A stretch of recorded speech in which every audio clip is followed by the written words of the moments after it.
And so E14, go ahead and read that E14. I'll read it to you. Go ahead and read it. Me? Everybody. You don't have to read that. Sorry. Everybody get a chance to read it. On the spot.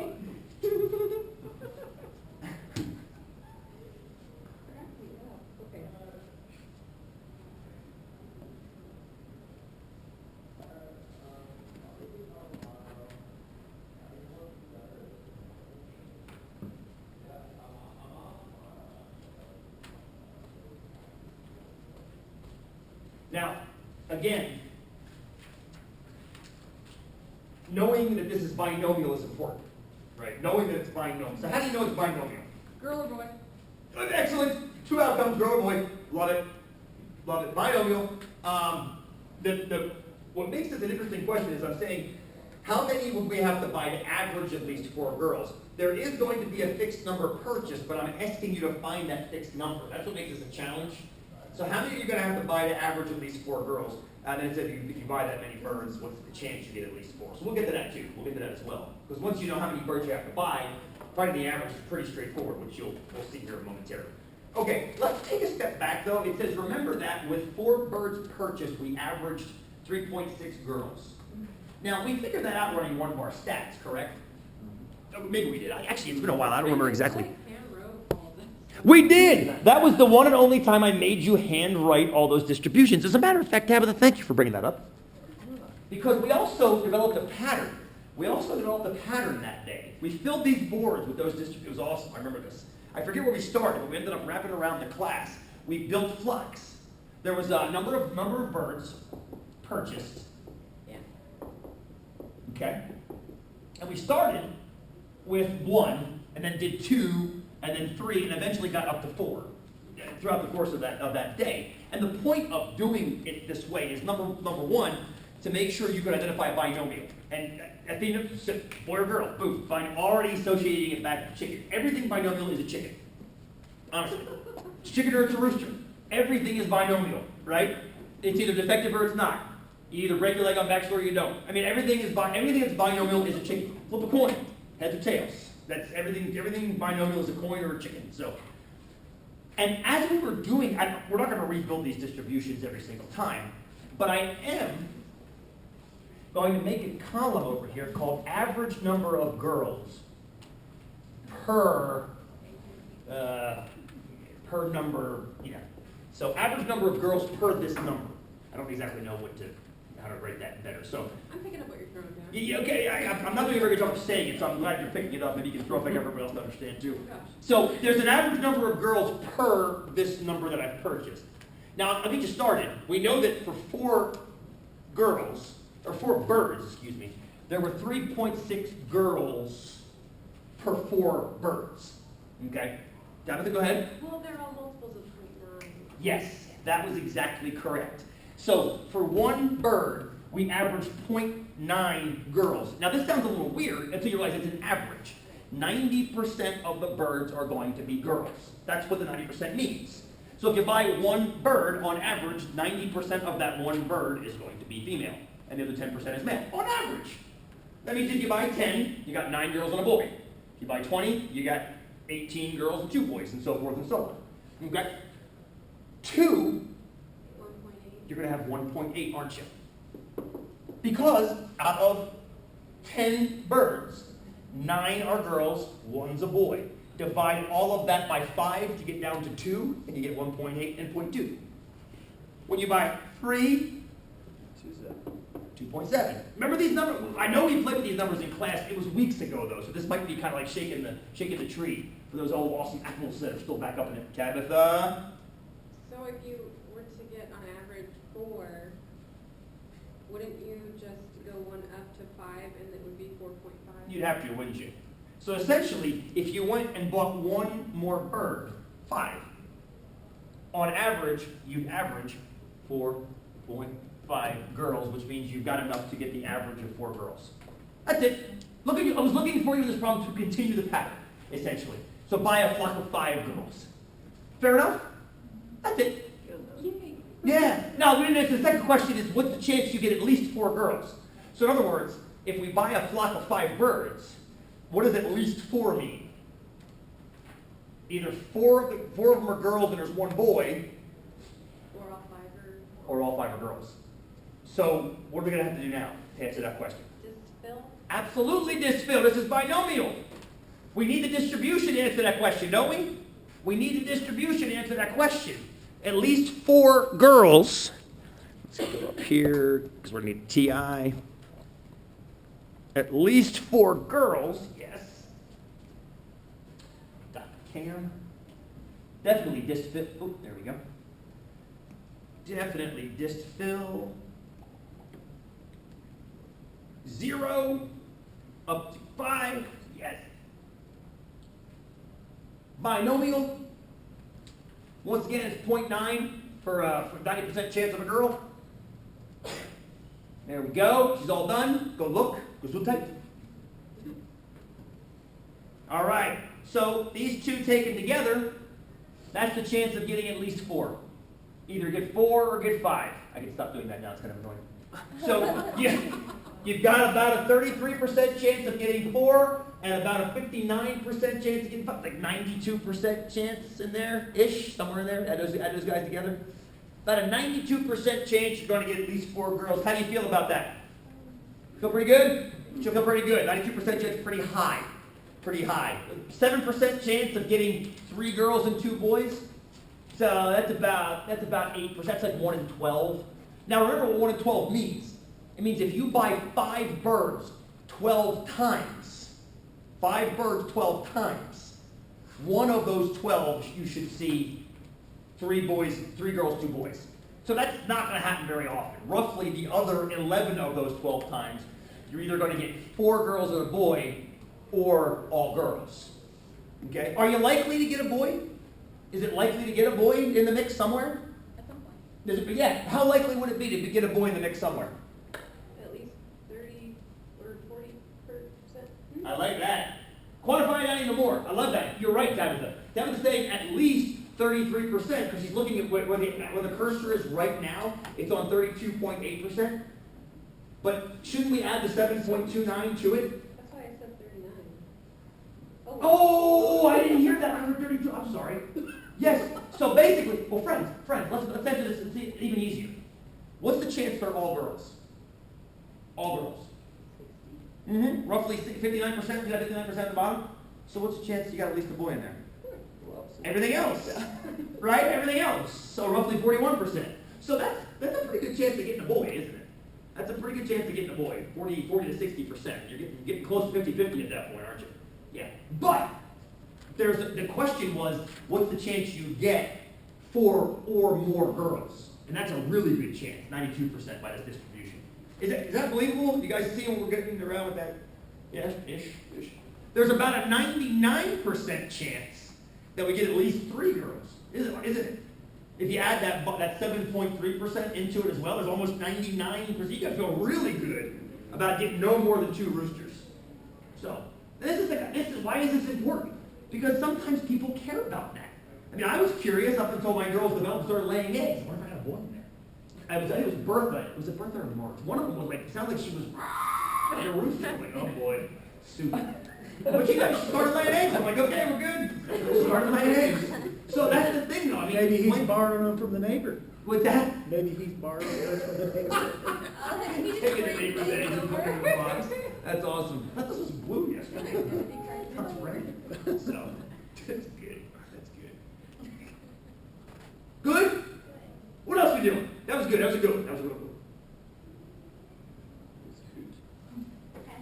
Let's go for it. Everyone else is asking. This is the last one I know. That's okay.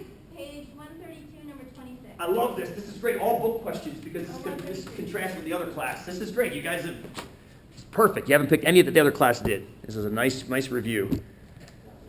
Let's shut this down for a sec. We're on page, what page again, Beth? 133. 133. Let's shut this down. Blank. 133. Now, again, I love this. Don't tell us what section it's from. Okay. So we can kind of identify what kind of problem it is.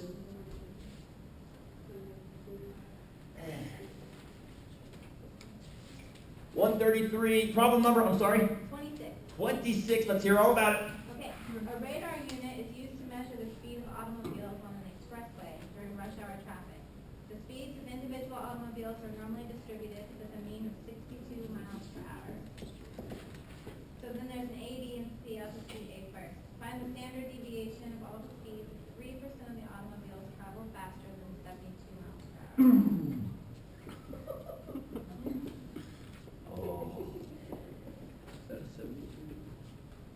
72, yes? Yeah. Faster than 72 miles per hour. Okay, just FYI, this is what I'm going to call, well, first of all, just figure out what kind of problem it is. It's going to be normal at some point because I heard the words normally distributed. So good, we know what section we're in. I'm going to call this problem, you ever play softball or baseball and swing two bats, or you swing with the donut on the bat to warm up your arms?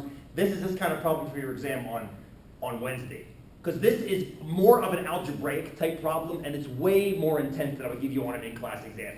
So if you can handle this one, it's going to be even better for Wednesday. Cool? Okay. So they said to find the standard deviation. Find sigma. Because notice they didn't give us that.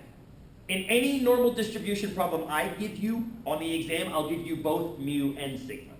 I was waiting to hear that. As soon as I heard you say normally distributed, I started waiting. I know the average is coming. Okay, there's average 62. Oh, no sigma. So find sigma. No problem. We got this. We got this. So there are, it's hard to even classify this as a forwards or a backwards problem, although I think it's more one than the other. What kind of problem would you call this? It's hard to classify it because since it's kind of a bastard conglomeration, it's kind of both. What do you think, Athena? What's the percentage? I'd say backwards. Yeah, you see, it kind of is both. I'm going to treat it as a backwards problem. It's okay with you guys. Because I see the 3%. I'm with you, Athena. I'm going to go with 3% and treat it as a backwards problem and solve it that way. You could also treat it as a forwards problem and solve it that way, but I think it might be easier to do it this way. And again, it's a conglomeration. It's much harder than I'll give you in class. So, we know that 3% travel faster than 72. I'm going to draw a couple curves on the board to help us answer this. So here's the gen normal curve. Here are our cars, 62 miles an hour in the middle, correct? Out here, 72 miles per hour is what they gave us. And 3% of cars go faster than that.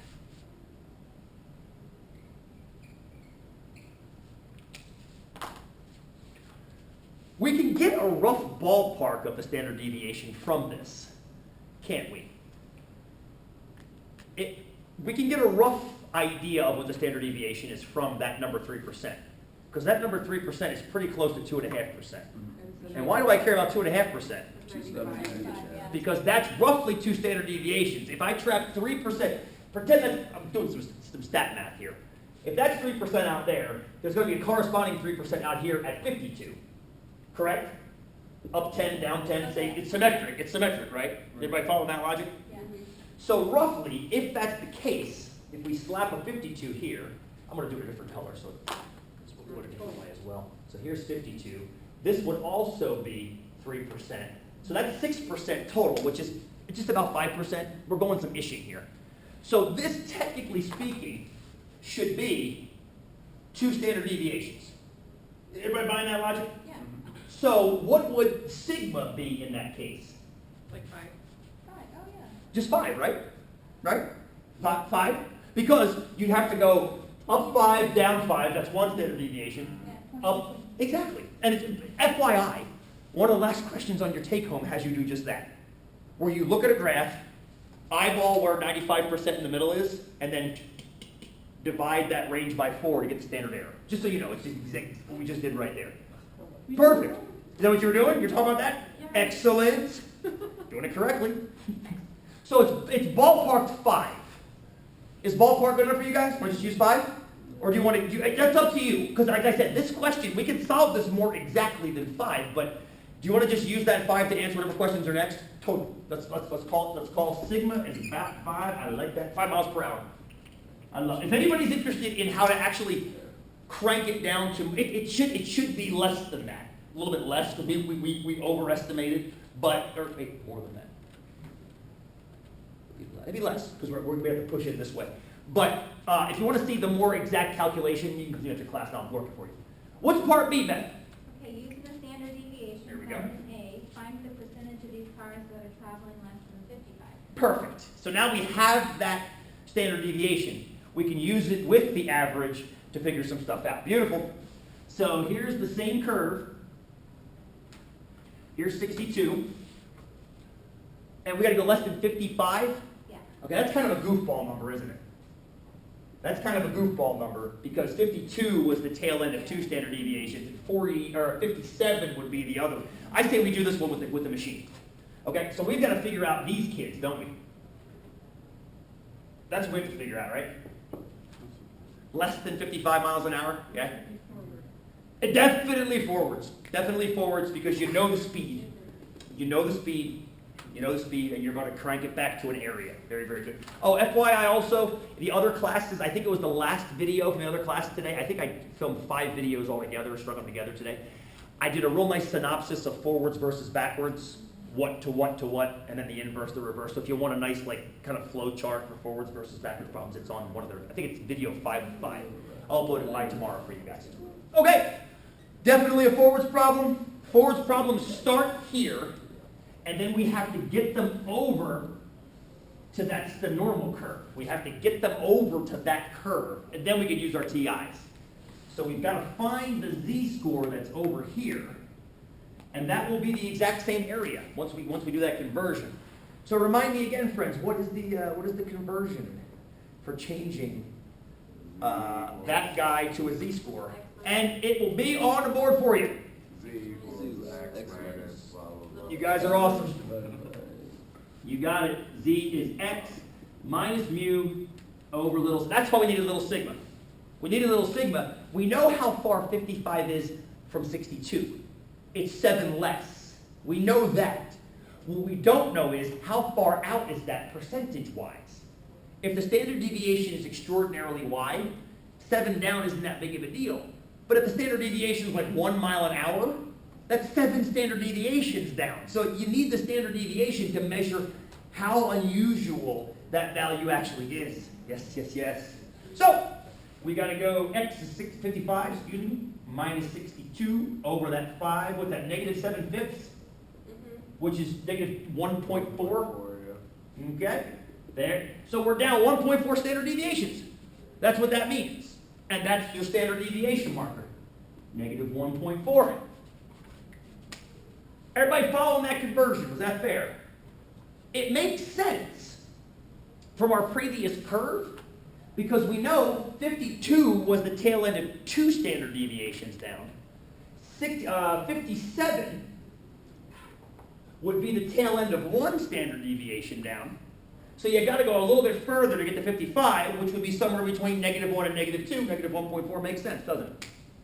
Now, the trick was I didn't know what the point part was. I knew it was negative 1 point something. I didn't know how far in the standard deviation it was. That's why I wanted to do the computation to get that actual 0.4. Fair? Let's do it. Can I cover this up with the, we need the TI now. Is it cool to cover up? All right. All right. Let's kick this up. Whoa, my left ear just started ringing. Too much punk rock. It's weird. Either that or just something you've never noticed before. And I'll just, line Z, oh crap. Yeah, that hurts. There a ring? I see this true. It's the normal, right? Here we go. It's the normal, yes. Forward. Forward, definitely. Left. Definitely left. Right bound. Here she comes. There's our curve we just drew. Beautiful. Roughly 8% of the cars, boom, are going under 55 miles an hour. That's annoying. Yeah, because I would probably be behind the one that's going. Well, it wouldn't happen very often, so that's okay. It wouldn't happen very often, so you'd be okay. Unless you're in my stepdad. Oh, okay, that's true. Now here's a question. Did they tell us what the speed limit was on this road? Was it 55? Oh, it doesn't say. Because what I would love to estimate is what's the speed limit on the road? You can almost bet it's 55. You're right, because 92% are exceeding it. If it's more, Right. And you think about it that way, 92% are exceeding it. I love it. I had an idea for 244 next in the fall of having students stand on College Way. We're going to spread them out like 200 yards with stopwatches and have them clocking cars coming down College Way at different spots to see if people are speeding towards the bottom or towards the top. Oh man, tell them we're like a uniform and aviators, freak people out. Well, I don't want them to adjust. I want them hide in the bushes because I don't want them to see. That way, I'll guarantee you get arrested. No, I don't want them to adjust their behavior based on the kids being there. So I have to kind of figure out how to put them so they don't get seen. Then I want to clock what percentage of cars use their signals at roundabouts, exiting roundabouts. I'm guessing you guys get only 3. Yeah, I do. I think just as many people use them incorrectly. I'm curious to see if it's, well, not correctly or incorrectly, just using them in general. So just put them on when you get in and then just let it, I'm curious to see if it's a majority or a minority. That's what I really want to see. Like, then we can estimate the percentage of that. So anyway, fun stuff for fall term. Good, that was part B. Yes, Beth? What's part C? Okay, C, using the standard deviation found in A, find the 95th percentile for the variable. Love it. 95th percent, I love this. We could probably, well, we can ish it, but let's not ish it. Let's actually do it computationally. Let's do a computation. So this is part A and part B. Why would we have to use the standard deviation? You're about to see why. Oh, because we have to do we have to convert it from. Yes, my friend, and that, believe it or not, coming full circle. I was going to do the original problem using that formula you're talking about, but using sigma as the variable. But we'll come back to it. It's okay.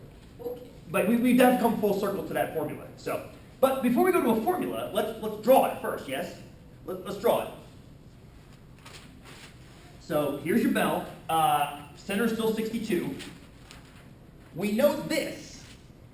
We know that 72 is what percentile? Careful. Oh, 97. 97, right? That, and I want to drive that point home only because percentiles show up in your lives so much. I mean, so many things, from a TEAS exam to kids at the pediatrician, so many things are percentile driven. I saw a bunch of government documents recently that were quintile driven, which is 20 percentile, 20, 40, 60, 80. They were up by 20% jumps versus quartiles, 25% jumps. So much stuff is reported as aisles, percentiles, quartiles. So 72 is the 97th percentile. So where's our 95th percentile going to have to be? A little bit lower. A smidge lower, huh? Maybe 70 or 71? Yeah. So the question is how much? Like what to the nearest mile an hour is the 95th percentile? Okay, let's figure it out. We know this area has to be 95%. You can't see that because it's right on red. There we go. Forwards or backwards? Backwards. Most definitely backwards because I gave you the percent, right? So what I want you to do is compare and contrast this one with the forwards problem. Notice with the forwards problem, we started with the speed of 55, converted it to a z-score, and then grabbed the area. So it went from x to z to area. What do backwards problems do? Area to, remember, I call it backwards for a reason. Area to z to x. You do the steps in exactly the backwards order. Forwards problems go from a raw score to a z-score to a percentage. Backwards problems go from a percentage to a z-score to a raw score. So you've got the percentage is 95%. We now have to figure out what z-score corresponds to that. So in other words, I'm going to do a little flip-flop back and forth with you guys. I'm going to have the normal curve under it. And then we do, What's the matter? What's the matter? What's the matter? I don't want to think that hard. I'm sorry. It is week 10. You're allowed to feel that way. Okay? You're the only teacher that thinks that, too. Well, I'm old as dirt, but I still remember how I felt when I was in your shoes. So I want you to learn. So you're not as old as... Well, certain dirt. It's not as old as my dirt. Certain dirt. Certain dirt. But I'm older than other dirt. Let's get a little PG in here. I'm not gonna lie to you. So you're gonna have to run the normal to figure out that guy, right? Yeah. And then we're going to convert him back. So let's figure that out first. Let's figure out how many standard deviations out we are. We know ish. We know it's not quite out to 2 standard deviations. We know that because we were using 72. Plus 2 standard deviations, you'd have 97.5% in the area, wouldn't you? Because you'd have 2.5% in that bar tail. Does that make sense? 2.5 and 2.5 adds to 5, so you'd have 95 in the middle. So if you were just looking for this side, you'd have to go out to 97.5%. But we don't. Inverse normal. Inverse normal for you, Michael. You got it, my friend. That's actually the command I'm hiding in this program, is the in-norm program. Oh, we got to kick that up. Hang on. So you guys can see what's going on. I need a TV crew in here with me. You just need a little remote control though. There's a one they sell has a little GPS guy. You're supposed to put it in your pocket and walk around and it follows you. That's freakish. But to follow like what's going on the board, like when that turns on, if the camera would adjust to it, that'd be rad, wouldn't it? Yeah. Or I just run over there and adjust it. Probably much cheaper that way. Doesn't burn more calories. Keep it low. Backward. Which way is shading? Left. I think left makes the most sense. 95%. Here she comes. Lots of shade. Lots of shade. There she is. About 1.64. So up about 1.64 standard deviations puts you at a 95th percentile, which is great, except that doesn't tell us how fast you have to be going. Because right now we're on that curve, which has 0 in the